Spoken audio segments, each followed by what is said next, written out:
Hi, I'm Rick Miller, and this is Xing the Gap.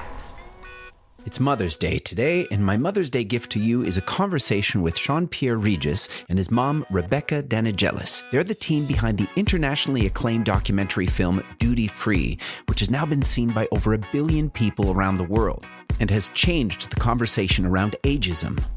Sian-Pierre is an award-winning journalist, cultural critic, and contributor for CNN, HLN, MTV, and CBS. Rebecca, when the film was made, was a 75-year-old housekeeping supervisor at a hotel when she was fired unfairly, and the film follows their amazing intergenerational journey. Together we talk about corporate restructuring, suffering in silence, being gaslit by your employer, confronting ageism, the POJA bill, protect older job applicants, collective action to make change, living intergenerationally, bucket lists, and jumping out of planes. Please be aware that this trip may end in death, body leaders minimum order. We are not responsible. Sign here. Okay, I got each other. Well, needless to say, we both will never do that again. No. Friends, let's take the leap. Xing the Gap. Welcome, Rebecca and Sian-Pierre. Thank you so much for having us. A disclosure here. One of my partners on this podcast is LEAP, which is an online community that's created by CABI, the Center for Aging and Brain Health Innovation. And that name is probably familiar to you because recently you were guest speakers at the 2022 CABI Summit on Empowered Aging, where my team was helping with the multimedia storytelling. And of all the amazing stories and people I encountered, you were the ones I thought, I have to have on this podcast, because as far as an intergenerational conversation goes, you are it. You embody so many things about what I want to talk about how to build bridges of understanding in society, how to do things that actually make things better for people. And so, first of all, thank you for being here. And second of all, would you mind introducing yourselves to my audience who may not have known you or seen your film? I'll maybe start with you, Rebecca. Just a brief intro, elevator pitch style. Who are you? What's your story? Hi there, I'm Rebecca Danigelis, and I'm the mother of our other guest here, Sian-Pierre Regis. And I am starring in a movie made by Sian-Pierre Regis called Duty Free. And I lost my job at 75. He took me on a bucket list journey. And this film chronicles the journey. And also it chronicles what I learned during this job search. And that's right. it. And you're originally from Liverpool, is that correct? Is that where... I'm a Scouse. Yes. Good. That'll come up later, no doubt. Okay. Sian-Pierre, over to you. Yes, I'm the one who's always doing the elevator pitches, but that was a pretty good one, Mom. I'm the director of the film called Duty Free, which aired on PBS and continues to air on PBS across the country. And it follows the story of my mom, who at age 75 was fired from her job for really just being too old. So we go on a bucket list journey to do everything she could never do while she was working. Like, she joins Instagram and she has 50,000 followers now. She skydives. We go cow milking, but all along she's trying to get back on her feet because she cashed out her 401k for me to go to college, and is finding it really impossible to do so. Ageism is rampant. Things aren't coded for older people. When applying for jobs, you socially network now. You don't sort of hand in your resume. And so the film is one that's deeply about love between mom and son, but asks what we're going to do with the generation of older people who don't have enough money to get them through retirement age.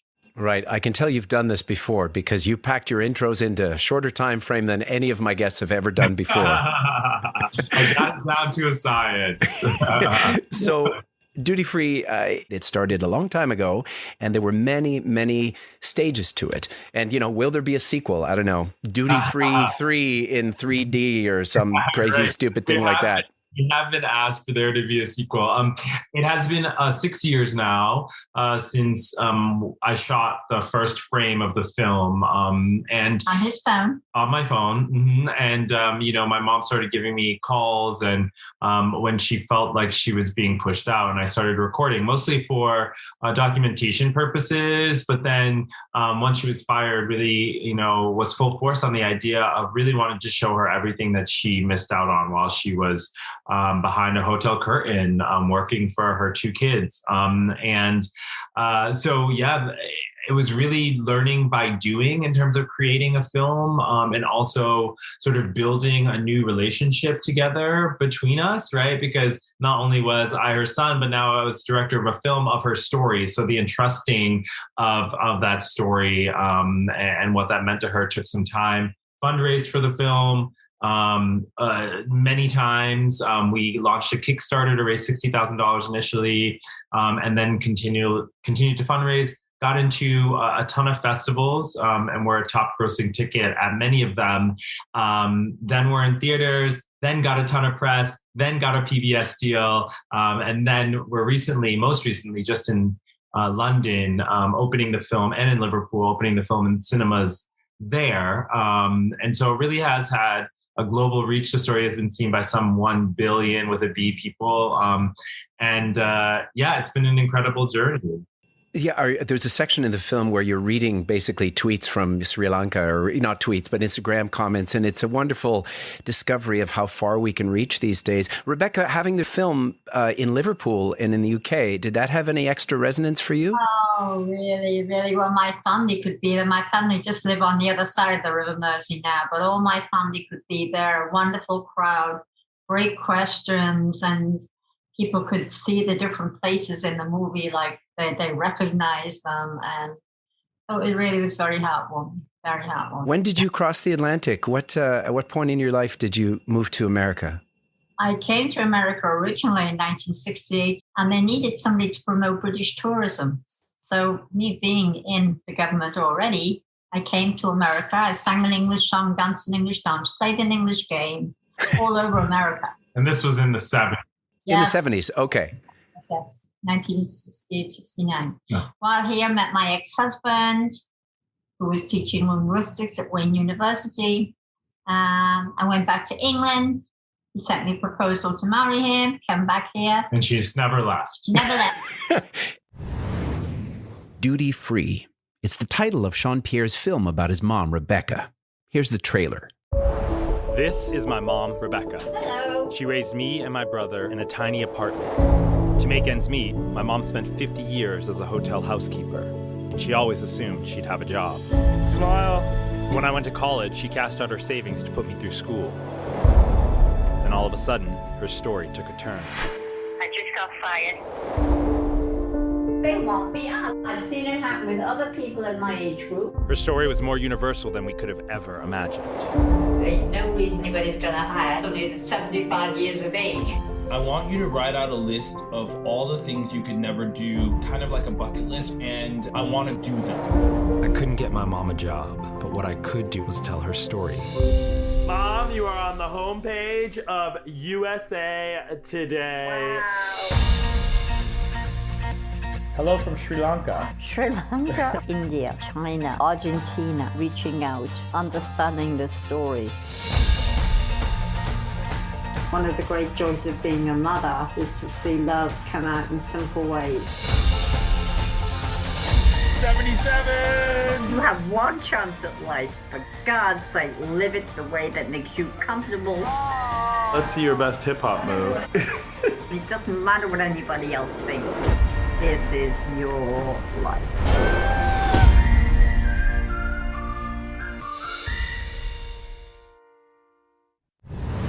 Being pushed out of your job happened not out of any sense of diminishing capability of doing your job at all. Is that correct? Yeah, no. I mean, they put a pedometer on my foot. I clocked 40 miles a day on my pedometer at work. Up the stairs, down the stairs, up the stairs, down the stairs. And even after the movie started in the movie, I got a job working at the Back Bay Hilton, and I was working with them to up 26 flights of stairs down. When you join 15, can you go to 12? Girl, and 11 need you. Come down to 5. Go to the office door. My mom is 80 now, and she wakes up and goes to sleep later than me, and somehow fills her day all day by moving. So yeah, when she was fired from her job, and well, it was a restructuring is what they called it. Yes. And that's sort of what a lot of employers, right, will use to wiggle their way around the law. And they fired her and gave her 2 weeks pay. And the only other reason, and it was a restructuring of one person, to be clear. The only other reason would be that she was just too old, right? That they were looking for somebody else to do whatever they wanted to do. And as you see in the film, we start to hear from hundreds and thousands of other people whose stories really reflect my mom's. Mm-hmm. And unfortunately, in the process of the making of the film, I had never thought about ageism as an actual thing, right? I'm young. The world caters itself to me. And neither had I. Right. And right. As 30-something, you're kind of like, no, that's not why. You must have done something wrong, blah, blah, blah, blah, blah.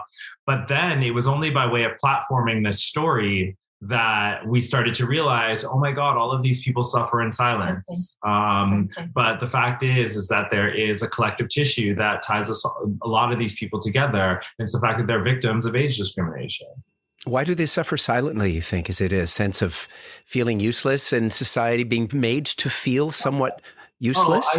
I think, yes, I think that this society, particularly American society, trains older people to stay silent as they get older, right? Your use is behind you, and we don't want to hear from you anymore, right? It's in the ads that we see every day. It's how we talk about older people. They are to just sort of go away. And I think when, these people are fired, they feel a loss of pride. They feel like it is their fault. They feel, all of these things, gaslit in a lot of ways. And so they don't say anything. And when you've done as I did, set in the housekeeping system that everybody knew where Mary was at 10:10. They knew where Louis was at 4:40 in the afternoon, what day it was, what their next schedule was. I do everything minute to the minute, time and motion. I mean, it didn't seem, and they can get somebody, once I had it all out and going and everything is going, they didn't really need a person like me at my rate of pay, because everybody knew, and the employees never left. The employees would stay. And someone younger would earn less. That's all that would happen. It seems you'd be a very good line producer in a film with your organizational skills. Maybe you should produce his next film. Please don't give Rebecca any ideas. I'm on a call right now. Can you? No, I can talk to you between 2:15 and 2:30. A word in edgeways. Mothers. The film Duty Free was described by CBS as a tender love poem from son to mother. That's sometimes how my show Boom is described, and partly how it began. I try to step into my mom's life and the life of my parents' generation to help understand the world through their perspective. But the past interests me in as much as it helps us live today. So I start by playing my mom in part 1, Boom. Then I play my life partner and mother of my children, Steph, in part 2, Boom X. And in part 3, Boom YZ, I play my Gen Z daughter, Vivian, with her consent, of course. The point of the whole thing isn't for me to take the voice from women or to mansplain, but to try to understand the world through intergenerational storytelling. Historical empathy, I call it. It's a labor of love that started over 10 years ago, and like everything in life, it began with a mother. I'm a Gen Xer. I don't know how old you are, Sian-Pierre, what generational cohort you identify with, I would guess. Do I identify with the millennials? I don't know. I figured you were millennial. You got millennial energy, which is all good. I don't judge. I think all generations have tremendous value. And I'm this Gen Xer, and I'm trying to throw myself sometimes at the intersection of generational tensions so we can better figure each other out and live together. So, Rebecca, my question would be, from your point of view around the theme of ageism, how has the conversation changed? Is it progressing? And what can people like me, as concerned citizens, as parents, and as kids of parents, what can we do about it? You confront it whenever and wherever you see it. Hello, dear. How are you? And you look good for your age. All innocuous little things. Anybody, you wouldn't say that, to your daughter, or you look good for your age. No, you look beautiful. Same thing. Let's be equal here. And, I didn't think about ageism. I honestly, God, thought I would die. And they would carry me out to this hotel in my box. I never considered, and I didn't realize how pervasive the ageism is until on the computer, I'm filling in the application forms. And it says the question, And they're not all the same. So non-technical me, I'm very good verbally and everything. I learned everything in my head, but the computer, forget it. It says scroll down, date last graduated high school. They're not saying to you because they know they can't. How old are you? What is your date of birth? Date last finished high school. So you scroll down and it stops at 1979. Well, hello. In 1952, I won a scholarship to college. In 1958, I graduated from there. They don't ask that. So you think they made a mistake. They know me. They've seen my resume. Question 17, nothing. Application incomplete. Discard. That's how they get you. Oh, no. So it's a technicality and it's a... Not anymore. Tell them what we did. Well, we're working with the POJA Act, or POJA bill, really, which is the Protect Older Job Applicants bill that's fronted by Representative Sylvia Garcia from Texas. And what it would do is strengthen, what employers can and cannot ask in the job application process, because typically, you think, oh, well, you can't discriminate on the job, right? But that the ADEA, the Age Discrimination and Employment Act, actually doesn't cover job applicants. It only covers, folks who are employed. So to your question, Rick, ageism, it is everywhere. Has it changed? Yes and no. I mean, I think that this film has done a lot to talk about the issue, but are we solving the issue? Yeah. No. Does there need to be more political action as, 10,000 older people turn 65 plus in America every day? Yes, of course. But there, unfortunately, isn't collective action to really make the change. Yeah. And so what we can do as a filmmaker, as a storyteller, as my mom as the star of this film, is to really communicate the fact that this happens, and also model an intergenerational sort of unit that ideally other folks can be inspired by. Because I think the more that we hang out with each other, the more that we talk to each other, the more that we make friends beyond our age brackets, or even live together as my mom and I do now, ideally, right?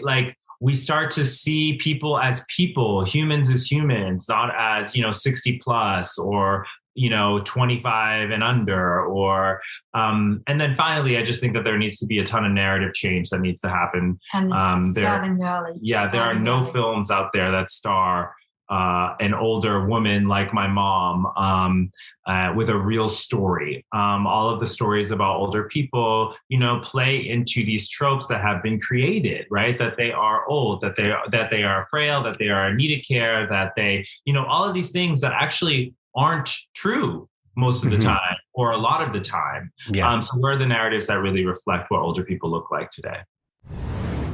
Bucket list.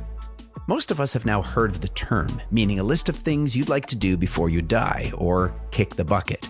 It seems to have originated, at least in this form, with the 2007 movie starring Jack Nicholson and Morgan Freeman, directed by Rob Reiner and written by Justin Zackham.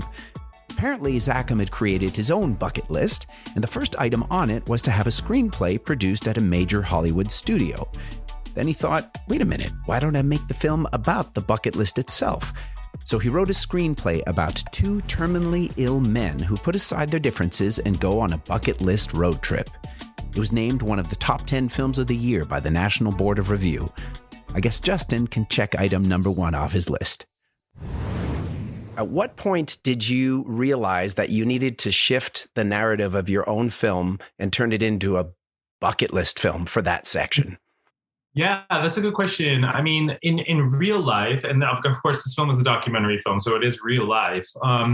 In real life, I needed to come up with a device to pull my mom out of her depression. I mean, after she lost her job, she felt like she had no value, that she had no use, that everything was her fault. And I had never seen my mom in that state. And so I came up with the craziest idea possible, which was to come up with a bucket list, because it was a way for me to keep her happy, to keep her interested, to show her what the world looked like. where that became difficult in the filmmaking process was sort of deciding, is this a film about age and aging and ageism? Or is it a film about, this adventure that this mom and son take together? And I always argued that it could be both, that we could show, the very realities of being discarded late in life, while also showing this sort of like saccharine, sweet, bucket list adventure story. And so that's what we do in the film. I mean, you really watch my mom's lived reality, but then you see her taking these sort of fantasy adventures so that she can, in the meantime, reclaim a life that has been so committed to a job that at the end of the day discarded her. It's a beautiful counterpoint in the film, and I love the idea of juxtaposing complex things, because I think that's far more indicative of what life is. Life is Yes. imperfect. Life is full of flaws and twists and turns. And anyway, I loved that idea of it. And Rebecca, my question to you: you are now an internationally recognized actor. Actors have to give lists and deliver them in a very interesting way. Can you give me a list of the bucket list items that you can just remember right now from the film? Okay, I milked a cow. In Napa Valley. I learned hip hop, dancing. I did the Boston Marathon, walked the Boston Marathon. Some of these things aren't in the movie. Walked the Boston Marathon. I went back to revisit Detroit, where it all started out for me. That's where I landed when I first came to America. And that was a shock. And importantly, I went to visit my sister's grave in England, working every day and living in the hotel and on call 24 hours a day. I could never take off the time to go to England to go to the funeral. So that was very memorable. I hadn't seen my granddaughter for a long time. My daughter had been mad at me for years, which I didn't really know, though we were talking, was she was upset that I left her in England when I was very ill earlier in 1973. And we reconnected. That was great, that coming together. I saw my brother for the last time. He died during the filmmaking. And you're missing one big one. And I jumped 22,000 feet from an airplane. Ta-da! Oh, Rebecca, I have to tell you a story. It connects to my mom. I was 18, and I remember going into university, and they had all the tables of the activities you're going to do. I went jumping out of a plane, and it was right around the time before they had the chutes with the brakes. These were the round chutes that you just kind of went down and landed on your own. And I busted my leg on my first jump. And Mom said, if you bust your leg, I'm never going to speak to you again. And of course, I busted my leg, and she nursed me back to health, because that's what mothers do. That's what moms do. Well, You didn't hurt yourself, did you? You were perfectly safe. No, but I would tell you that the worst thing was the guy is telling me, he was the leader of the group. He told me, actually, and I've said this a million times, before we went up, I said to him, sir, I said, I want you to know, I understand you're an aerialist, but just so we're clear on this, I'm for the straight down method. He said, Rebecca, he said, people didn't tell you how to do your job, did you? I said, no, sir. He said, no, I don't like anybody telling me how to do that. Now off you go. And as soon as we get out, he's up, down, and round about, and all the time it's going through my head, signing this paper. Please be aware that this trip may end in death, bodily dismemberment, or whatever. We are not responsible. Sign here. Okay, I got jealous. Well, needless to say, we both will never do that again. No. Sounds great for somebody else, but if I've done it, it's finished. No. Any new bucket list items? Anything pop up on the list now that you're still like, well, while I'm at it? I'd like to go to Australia. Yeah, I think we want to, that's sort of something that we've always had. One of the big things internally for us has been to go to England to open the film. And then we've done some screenings in Australia virtually. And so we'd like to go there. But the film really has opened up a ton of bucket list adventures that we would have never thought about, whether it's, traveling for a screening or meeting, speaking to the World Health Organization about ageism, Wow. It really has opened up a whole new world of possibilities that have become bucket list items. Well, anti-ageism is my main focus right now. Yeah. I want to get this last page of an employee handbook, so you know what to expect on your last day of work, however you lose the job, turned involuntarily, voluntarily restructured like me, what will happen? Today's your last day, Maria. What? Where do I? Nobody knew what to do. No planning. That's it. Here's your paycheck. Goodbye. No. And a lot of them are older ladies. They don't speak English, a lot of them. So that's what I'm working on. That's my new focus now. You're seeing more and more of workers sort of fighting for rights that used to be expected. And now, you're fighting for pay that allows you to survive and show up to a job. You're fighting for, respect on the job. You're fighting for all of these things that employers have now taken for granted. And so I think this asking for a last page in the handbook that clearly lays out what's going to happen on your last day and what you can expect, just as it lays out vacation days, sick days, all of those things on your first day of work, what can we expect? How can we even out the employer-employee relationship? And I think as a lot of older people, get even older and want to work longer and later in life, employers are going to have to solve for that. Mm-hmm. Rebecca, is there a danger when our sense of self is locked, and particularly locked to our work? Yes, I would say this to anybody now, having gone through the experience I went through. Do not let your work define you, because the employer owned me and I felt good. They need me there. They don't want anybody else. They want me. No, family is everything. Well, that's a terrific segue to how to compete with your family.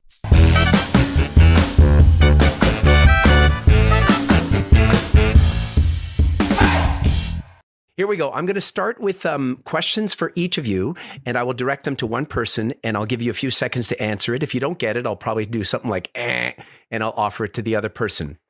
Ready? Ready. Okay. So, Rebecca, these are questions for you. First, who's the bad guy in Harry Potter?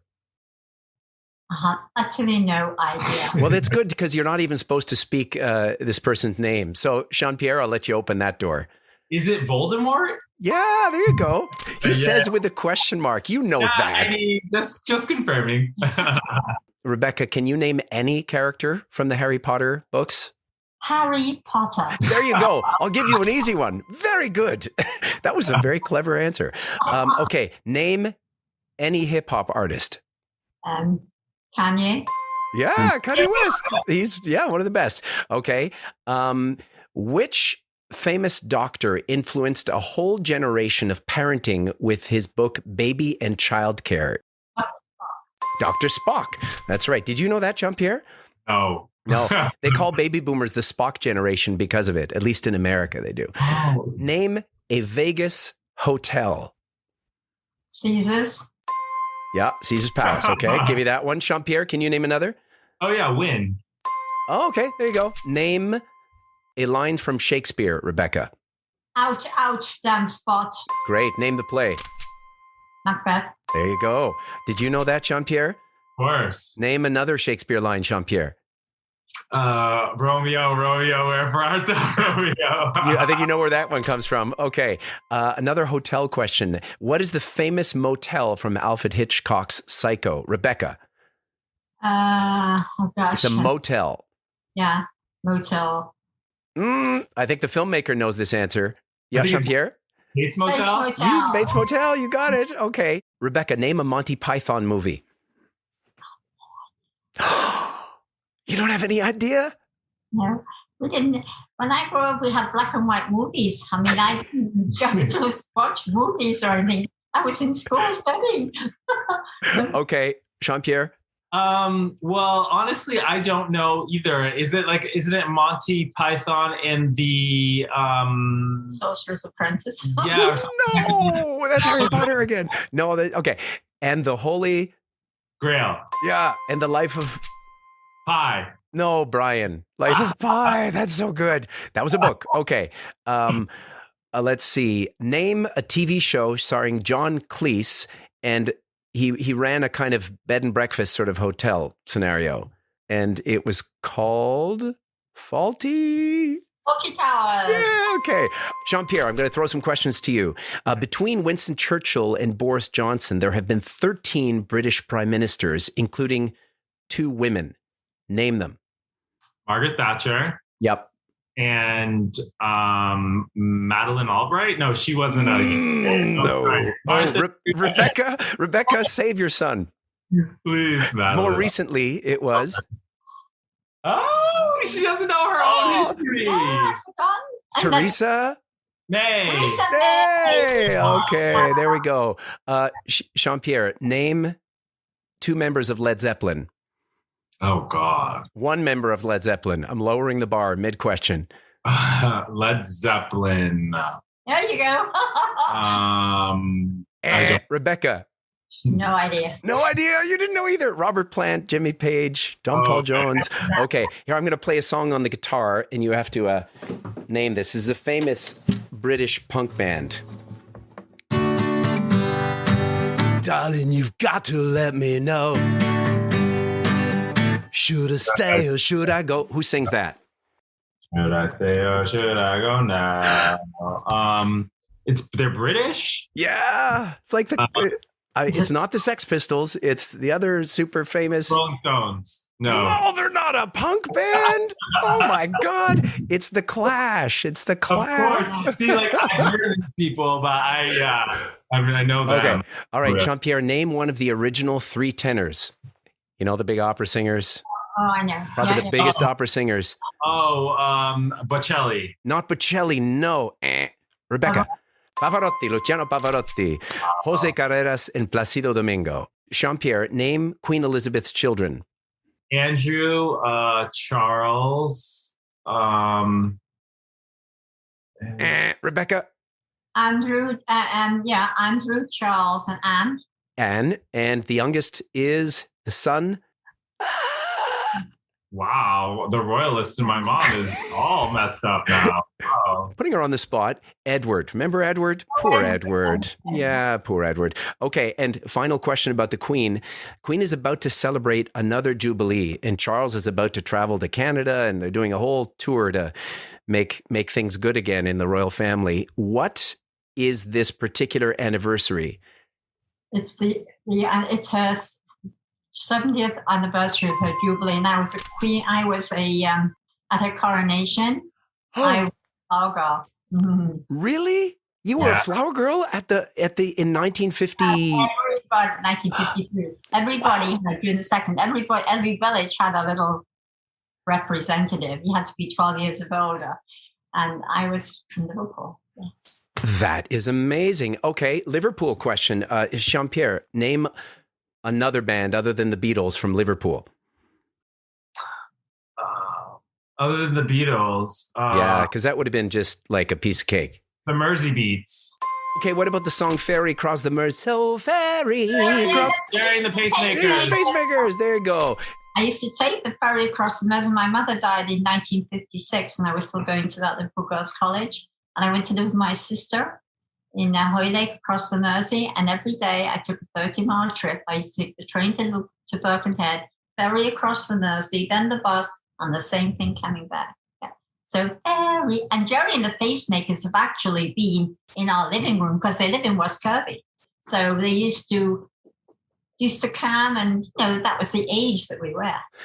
Now, I have to ask Rebecca, if you were, coming of age at that time and they were there, this is a time when people were, doing some drinking and maybe some drugs. Were you part of that world too? No, not me. No. Boring. No, that's okay. You know what? I never tasted it. I mean, who knows? I might like it. I've never tasted it. I've never taken a pill, the marijuana, or any of those things. The marijuana. Wow. Just like being on the Facebook and the marijuana. I bet Sian-Pierre hasn't tried No, as my mom always says, no lips that touch those will ever touch mine. Lips that touch lips will never touch mine. That's what I say. So you're, I'm sure, a clean living kind of soul, Sian-Pierre, never had a sip of booze in your life. Can't you tell from scraggly way I look right now. You look I never drink. You're a beautiful millennial, and I bet you've experienced ageism the other way. I bet people have gone, oh, kids these days. Oh my God, yes, all the time. What do you get out of that? What is your usual like millennial ill-conceived judgment? Oh, what is my what do you get? What do you get thrown at you that is unfair? I think most people, I've heard in my career that maybe I'm trying to do too much too soon. So like this idea that millennials they don't go deep. You gotta do it before you 50, you get fired. Right. They go really shallow, not deep on anything. They just continue to move forward, but really don't have institutional knowledge about anything. So I've had that thrown my way a few times. But then I let them know that I know what I'm talking about. So that can be a mantra. New brooms may sweep clean, but the old brooms know all the corners. Yeah, exactly. That's a good one. I might have to end the podcast with that one.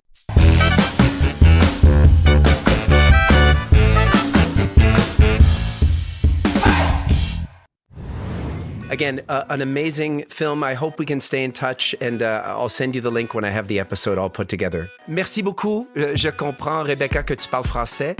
OK, bientôt. Merci. À la prochaine, mes amis. See you next time. But before I go, I'd like to thank my guests, Rebecca Danigelis and Sian-Pierre Regis. You absolutely have to watch their film Duty Free, and the best place to find out where and how is at dutyfreefilm.com. My name's Rick Miller, and I wrote, recorded, and edited this episode with multimedia by my team at Kidunes. For more info about the Boom Trilogy and our many other projects, visit kidunes.com or boomtheshow.com. Thanks also to my partners on this podcast, Leap, an online community where life experience meets innovation, created by CABI, the Center for Aging and Brain Health Innovation. For more info or to become a Leap member, visit cabi.com/leap. And thank you, my listeners, for helping Xing the Gap find and grow its audience. If you're on a podcast player, please follow us, write a review, and tell someone about this or other episodes you liked. You can also send any questions, comments, feedback to me at Rick Miller Actor on Twitter or Instagram, or rick@rickmiller.ca by email. And hey, in a polarized world, you have a choice. Build a wall or build a bridge. Build bridges, not walls. Xing the Gap.